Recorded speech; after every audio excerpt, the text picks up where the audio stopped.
Hello, welcome back to Lloyd and JD, the best fucking podcast in the world. I'm Lloyd. I'm JD. What's up, man? Christmas is over. I'm back to work. Life's shit again. as we predicted. Yeah. I think that was the prediction going into it. I was that super after sad Christmas, going to work. I mean, I was like, had to leave my kid and stuff. It's hard. That time between Christmas and New Year, it's almost like a void. It's like That's how life should be. Yeah.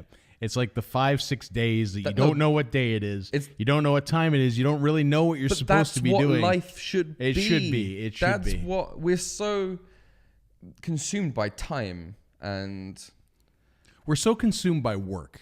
Really, yeah, and time and how much we got done in a day and what we're doing today, and like life should just be like, what do I want to do today? We're so consumed by work, and we're so consumed by work for other people. I think is. I don't think I'm consumed with problem. work. I think I'm consumed with. My problem is not living in the moment because I live from weekend to weekend because I fucking hate my weekdays. Right, but I mean that time you are ultimately working, and you're not. Yeah, I mean you're doing something that you enjoy. I mean you enjoy masonry to a degree, but. It's not what you would probably, if you had a choice, it might not be what you do. I don't know if you've ever heard of the philosopher Alan Watts. No, you spoke about him a few times. And he talks about that. If you give kids, sort of the opportunity to say what they want to be in life, they don't say, I want to be a garbage man. I don't want to be, a jobs like that. Yeah, okay. Like no one's gonna, but maybe. But I don't want to. I don't want to work in the mall. I don't want to do this. Some people actually might. You'd be fucking surprised. Some people will, and that's fine, right? I'm saying like there's people actually that really do want to be masons. That really do want to be framers. It's just having to work by someone else's schedule and. Right. And you're consumed by money, like, because, if I was going to, like, logistically, if I was going to be a mason, like, say the world was like, pick what you want, do what you want, do it whenever you want, my masonry would probably be, like, once a month. Right. And then the rest of the time I'd fill with all my other shit. I still like masonry. I still do it once a month. Yeah. And I mean, and I know that because you talked about, I think when we first met at the tattoo studio, you talked about being a brickie, which, is British slang basically for a mason. So, I mean, it's always something that you've been interested in doing. So, I mean, it's great that you're pursuing that. But what I'm sort of getting at is that, a lot of people, they put their dreams on hold. You want to be a painter, an artist, a musician, whatever you want to be. But at a certain point, you're just like, I can't do that. And then you go and do something that you really don't want. And then you ultimately become miserable, right? I don't know if some people really have a dream of what they want to do. Like from a child, this is what they want to do. But some people like me, for instance, I've always wanted to do different things. I've always said, I really want to do this, but then it changes. And then I'm an art, I paint, and I haven't painted in years. Since I had my baby, I haven't painted. So it's been about 2.5 years. Like I've painted the Warhammer, but I haven't painted a picture or drawn. Right, but I mean, it's still within the same realm. I don't want to do that as a job. Yeah. Like I don't. And like as a kid, if you'd asked me, I'd have been like, I want to do something artistic or paint, or I want to be a tattoo artist. I wanted to be a tattoo artist for the longest time. But if you ask me now, do I want to be a tattoo? No, I don't. Yeah. Do I want to have to go in and draw pictures for people that I don't like to put on their body and then care about it? No, I don't. Yeah. And it took going through a shitty apprenticeship to really realize that maybe this isn't what I want to do. Like I really did want to do it. And you know what? If he had been a good mentor, I probably would have did it. Yeah. And I'd probably be doing it now. Yeah. And that's kind of the unfortunate thing. But I mean, it was a bad situation that you were in. I mean, but still, I couldn't do anything to help you. But still, what I'm telling you is, I'm thankful for it because if I'd be doing it now, I wouldn't enjoy my job. And it sounds weird to say that because even my mom would watch this and be like, tattooing was my dream. Yeah. But it's not what I want to do. Right. I don't want to do it.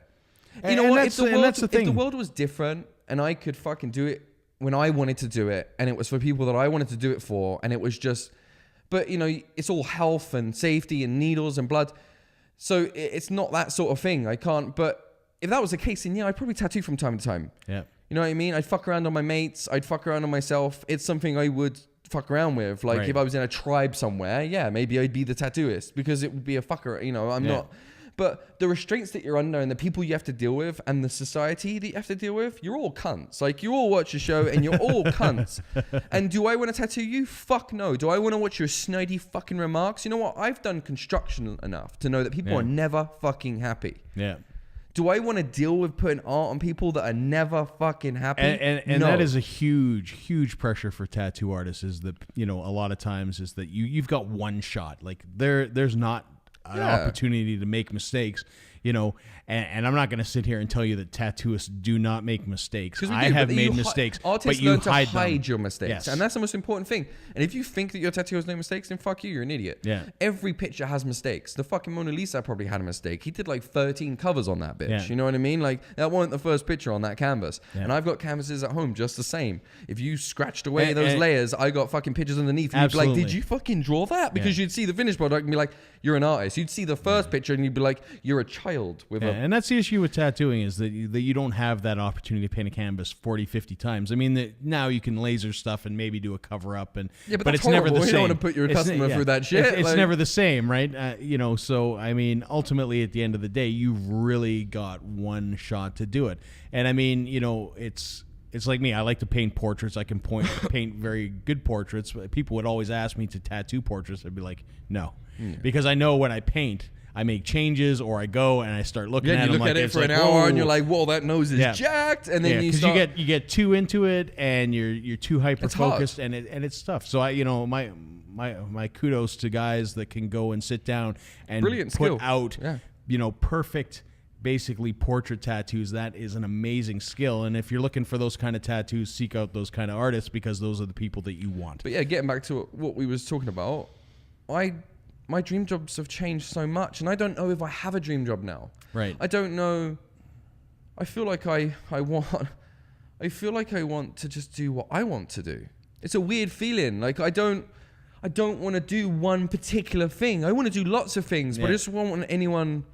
I don't want to have to make money. I don't know. No, I understand where you're coming from. I mean, you've known me for a long time, and I switch what I do a lot. I mean, I keep myself interested. I'm a man of many talents. You know what I mean? I like to. I'm the same thing. I airbrush, I tattoo, I paint. I mean, a lot of these things are very, very similar. And then we did the artistic. YouTube stuff, and everything we do is creative and artistic. Right? It's creating something from nothing, and there's that desire to create things from nothing. But then some days I want to do something structured. I don't know. Like, I don't know. I just want to do what I want to do. Yeah. I just feel controlled. Yeah. I mean, and I think lately I've been feeling it more, and the world needs to change. I feel like everyone knows it and feels it. That there's people out there that do what we're talking about right now, which do what they want. You are locked in, and I mean, the funny thing is if you look at the beginning of the year, one of the things that came out is that, in the first day, the sort of the top tier of business owners and, CEOs of companies, these massive companies that, provide everything from groceries to whatever, they made more in their first day, some in the first hour of the year, than the average person will make all year. Yeah. And it gets to a point of being ridiculous. I mean, kind of an interesting conversation. Yeah. Kind of an interesting conversation. I don't know if you know who Jesse Ventura is. He was on Predator. He used to be in WWF wrestling when it was WWF, and then he became the head of Minnesota. He became that. But he was talking about a maximum wage. It's like we always talk about minimum wage, $15 an hour. What's the maximum wage? Like, how much do you really need? And that's what I'm talking about. And like, there's people out there that live like. These people that have these companies, their children have different lives. They don't know the world the way that we know it. Absolutely. They don't feel these feelings, and they never have, and they can't. And the worst thing about that, I'm not saying that it's bad that they have that life. I wish I had that life. Yeah. I'm not envious of that life, but it's bad because these children with all this money that are being raised now are the future that are going to be in charge. If we don't change, let's just say things carry on the way they are the future people that are in charge of us. Yeah. And they don't know how you feel. They never will know how you feel. Right. See, the difference with the older guys now, the older CEOs that are all dying out, the older ones, they're still cuntish. Yeah, they still make thousands, millions of ridiculous amounts of money, but they have that. Most of them came from nothing. Yeah. You've still got that older generation that came from nothing, that know what it was like to fucking, fuck, I got no money. Like, I've got to fucking make this happen. I've got to work to make this happen. So even though you hate how much money they're making now, they made it happen themselves. Right. And granted, it was easier back in the 30s or 40s or 50s or 60s, 70s, 80s even, to start up a company and actually make some fucking money doing a good job. Today, it's very much harder. But these guys that have made that, their kids don't have that. Yeah. They've grown up with all these riches. They don't have that, my employees need this kind of treatment because... And that's the scariest thing, because these new bosses coming up that came from rich families are going to be terrible bosses, because one thing that makes a good boss is putting yourself in your employees' shoes and making sure that you're looking after your employees, because they're the ones putting that money in your fucking pocket. The reason that you live such a lavish life is because your employees are putting that in your pocket. But if you don't know how to treat them, now we're becoming more slaves. Well, and I think especially with multinational corporations that are so broad, and there's no real touch between the owners of the company or board of directors or whatever, is controlling that. You start to get treated like shit. You have you don't understand the struggles of the boots on the ground that are making you the money. Exactly what you're saying. Like you watch that show, Undercover Boss. Yeah. And some of these big guys go under, and then you get that touching thing at the end where I cry every fucking time. You know what I mean? Because I'm in hard positions. I see these people get like 10 grand. I'm like, oh, I would fucking make my life so much better. So yeah, it's great. But then if you think about it logistically, this motherfucker has just gone through his company, right? Like 4 people. These are like billion-dollar companies. There's fucking hundreds of thousands of people across the United States alone that work for these companies. And he's picked like 4 people and he's changed their lives. Whoopty fucking dude. Do you know how many other fucking people are rotting under your fucking... And you know what the saddest thing is?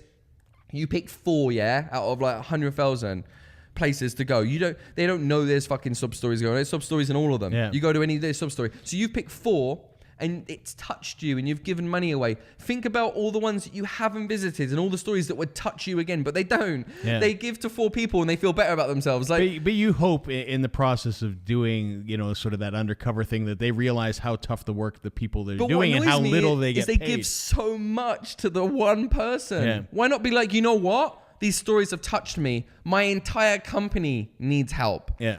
Here's this. I'm implementing this for the entire company. I hate how it's like, here's a car. Here's $20,000. Here's a holiday. Yeah. And it's like... But that's the TV show part of it. If they're kidding smart, me, man? Use that $10,000 and spread it amongst the fucking people. If they're a smart CEO, they'll go beyond that. They'll start to make changes. Like, some of that... I've seen ones where they've had laborers and it's like, okay, go grab that. And he's like, what, off the thing? Yeah, grab the tires off the shelf, move them over here. We're going to throw them on the bus. And the guy's like, that's heavy. He's like, you got to speed it up, man. Like...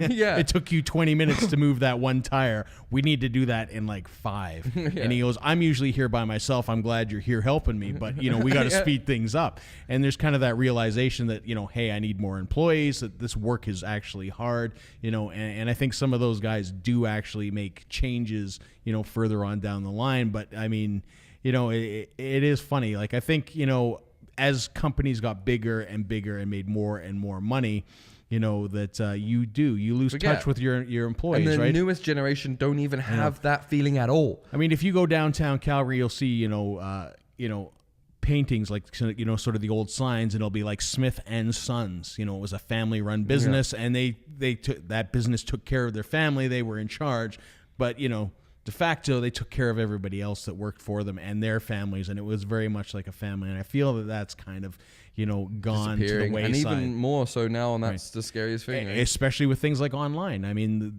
as you get to online shopping, it's less and less people, and, there's no contact. There's no human aspect to Amazon. It's as much as I use Amazon, I do love online shopping, but fuck me, man. I'm sick of waiting for shit that I buy. Yeah. It sucks, man. Like, you just want your shit. Yeah. When you go to a shop, you get it right away. Yeah. It just sucks that, like, you buy it and you... But you pay a premium for that, so... You sit there for a fucking week and... Yeah. You pay a premium for it and you don't get necessarily the best service in the world, and that's what's killing stores. Yeah. I mean, if people went out of their way to do, good salesmanship and all that, and help you out and be knowledgeable about their products and all those kind of things, they would do much better instead of like, do you have that? It's like, being knowledgeable about your product. Like, when did that go out the window? I'm sick of going in a shop and asking something and no one fucking knows. No one's got a fucking clue. No one wants to help you. Yeah.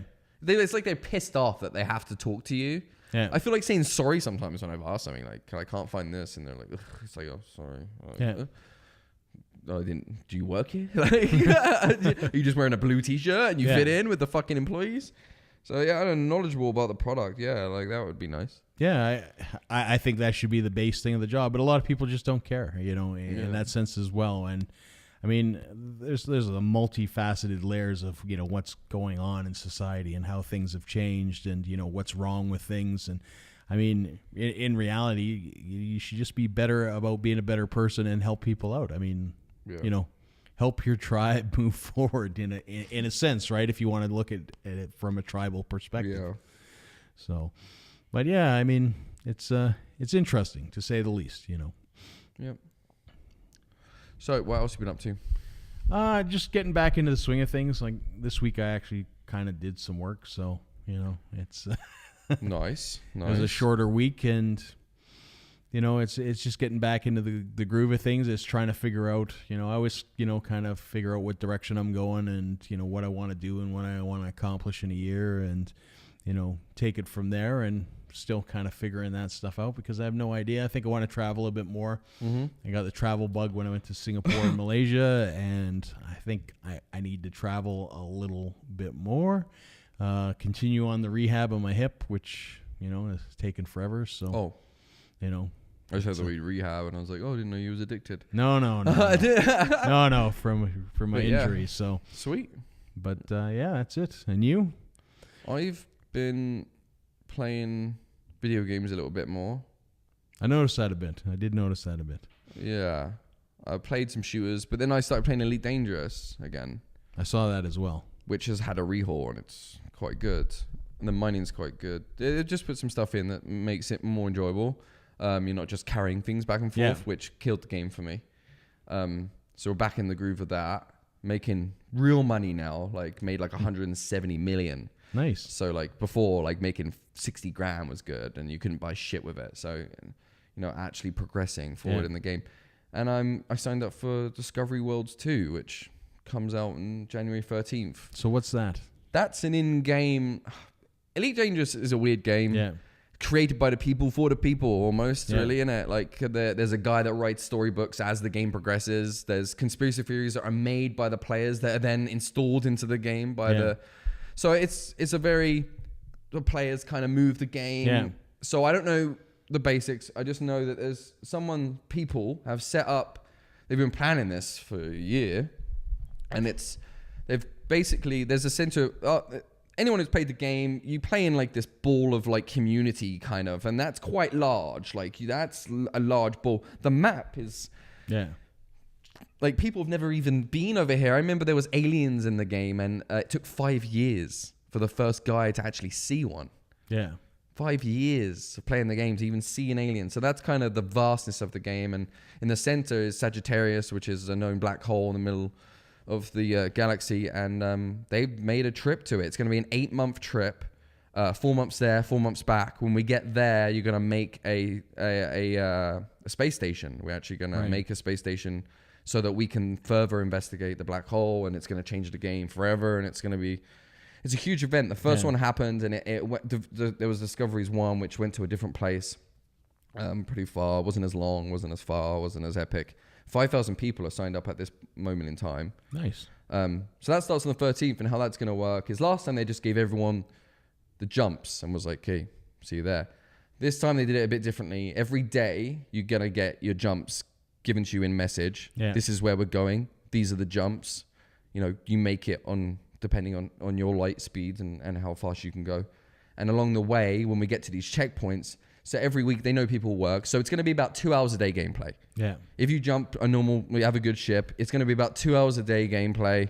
So you get home from work, you travel for 2 hours, you check out the galaxies along the way, because we don't know what we're seeing. There's conspiracy theories that have been set up, and they've given a new discovery scanner to the game, so you can scan planets with more depth, and you can shoot drones out and stuff. So they've hidden stuff along the way, basically, and there's going to be a breadcrumb trail, they've said, of things to find out, and it just seems I'm excited for it. We've been getting ready, we're all packing our ships and getting new cargo holds, and I've learned to do a lot more with the game because I wasn't doing a lot before. I was just picking people up and taking them to a starship, and that was it. It was just trying to make some money to buy something, but with this new mining thing that they've put in now, where you can actually blow asteroids up with nukes from the inside, it's fucking epic, and it's the coolest thing I ever do.